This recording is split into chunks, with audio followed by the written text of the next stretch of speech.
my last video, I said I could not promise another parent that their Down syndrome journey would look like ours.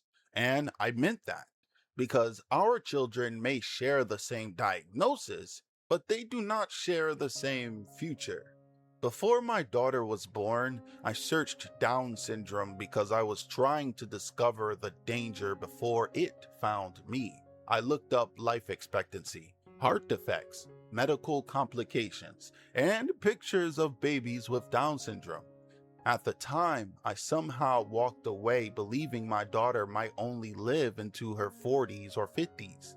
I learned that heart defects were common, and I even predicted that she might need heart surgery. I just did not expect her to need it as soon as she did. But I was not only searching for medical information, I was searching for what my daughter might look like. And this is uncomfortable to admit, but I remember looking at those pictures and hoping she would not have some of the features I was seeing.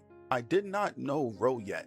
I was looking at strangers and trying to use them to picture my daughter. There also were not many examples of African American babies with Down syndrome showing up in those early searches.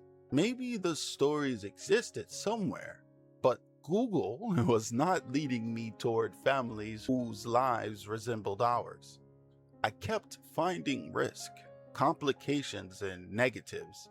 Eventually, I shut it down because I was searching Down syndrome, but I could not find my daughter.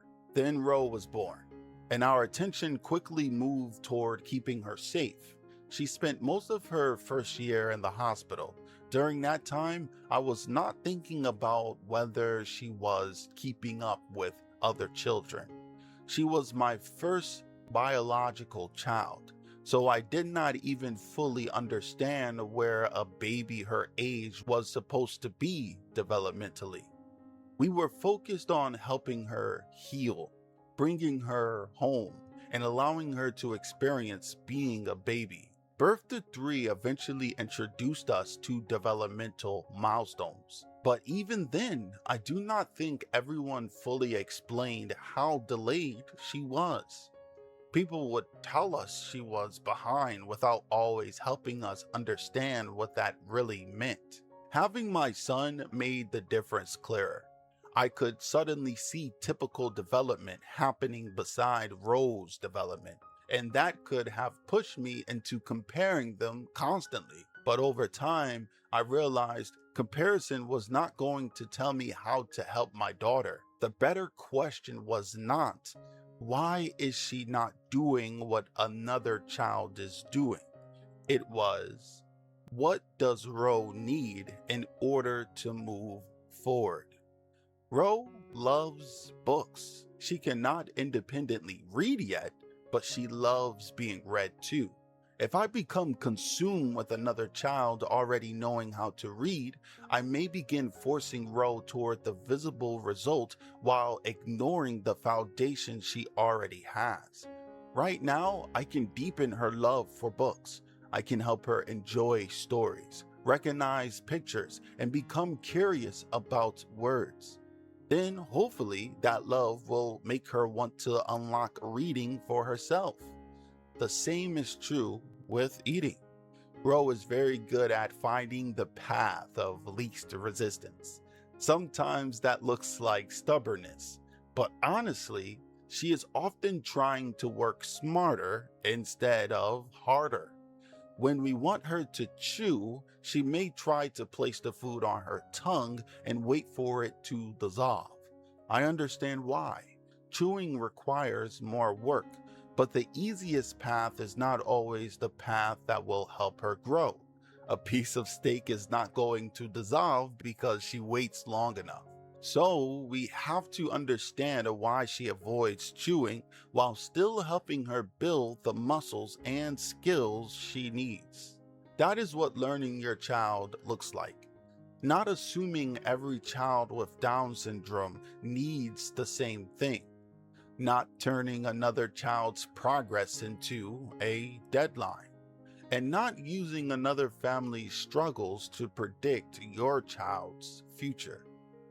People will sometimes place everyone with Down syndrome into one box. They may assume they know what Rowe will be able to do because they once met someone else with the diagnosis. My response is usually simple: just wait. Because my daughter has surprised people before, and I believe she will continue to do it.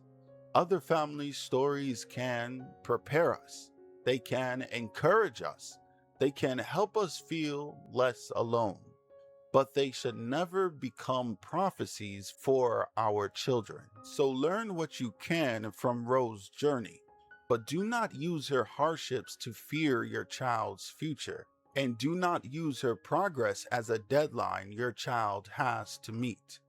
Ask, what does my child need? Not, why aren't they like that child? My daughter would not be where she is today if we had continued comparing her with everyone else instead of learning who she was and what she needed to prosper. A diagnosis can introduce you to possibilities, but it cannot introduce you to your child. You have to leave room for them to do that themselves.